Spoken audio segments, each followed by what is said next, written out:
The Silent Genocide, How China Erases the Uyghur Identity While the World Watches. In the vast expanse of northwestern China lies a region that has become a symbol of the world's moral failure, Xinjiang, the homeland of the Uyghur people. 4 years now, an entire culture, religion, and identity have been under systematic assault by the Chinese Communist Party, CCP. What is happening to the Uyghurs is not just repression, it is cultural genocide, meticulously executed under the disguise of security and development. The Uyghurs, a Turkic-speaking Muslim minority, have lived in Xinjiang for centuries. Their culture, faith, and language set them apart from the Han Chinese majority. But in modern China, difference is a threat, and diversity is treated as defiance. Under President Xi Jinping's authoritarian rule, Beijing's campaign in Xinjiang has turned from quiet control to a full-fledged system of annihilation, not necessarily through bullets, but through forced assimilation, mass imprisonment, and psychological destruction. The machinery of oppression. Since 2017, China has constructed what is arguably the most advanced surveillance and internment network in the modern world. Over 1 million Uyghurs have been sent to so-called re-education camps, prisons in everything but name. Behind barbed wire, detainees are forced to renounce their religion, study Communist Party doctrine, and speak Mandarin instead of their native tongue. Those who resist are punished, humiliated, or simply disappear. Former detainees have described conditions that echo the darkest pages of human history. Overcrowded cells, torture, forced sterilization, and systematic sexual abuse. Satellite imagery and leaked government documents confirm the existence of vast facilities, a chilling reminder of how technology can serve tyranny.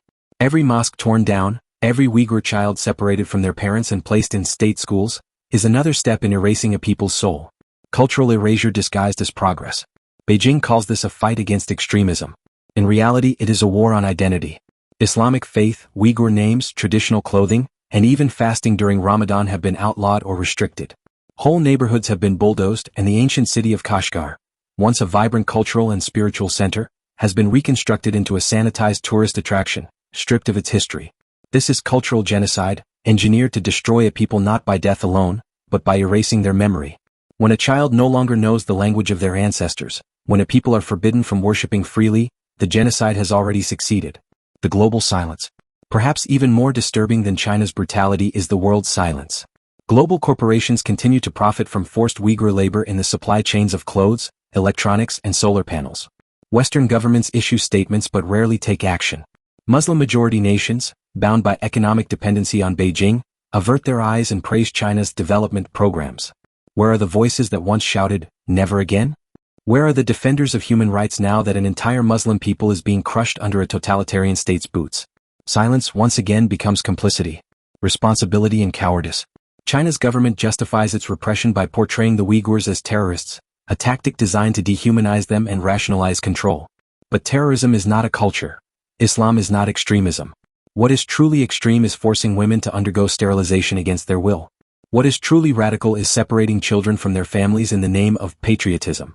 The Chinese Communist Party thrives on fear and obedience, both inside and outside its borders.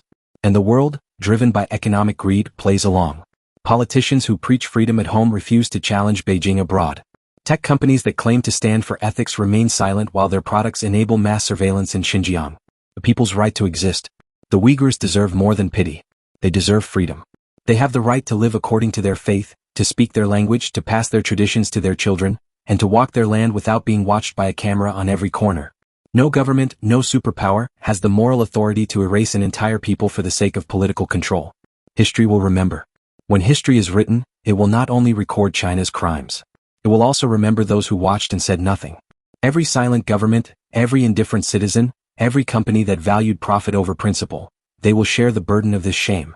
The Uyghur genocide is not a distant tragedy, it is a test of our collective conscience. The world failed Rwanda. It failed Bosnia. It failed the Rohingya. And now it is failing the Uyghurs. If we believe in freedom, in justice, in the dignity of all people, then silence is not an option. Speaking up for the Uyghurs is not an act of charity. It is an act of humanity. Until the camps are closed, until the Uyghur people can pray freely, teach their children their mother tongue, and live without fear, the world must not look away. Because when a government destroys a culture, it destroys a part of humanity itself.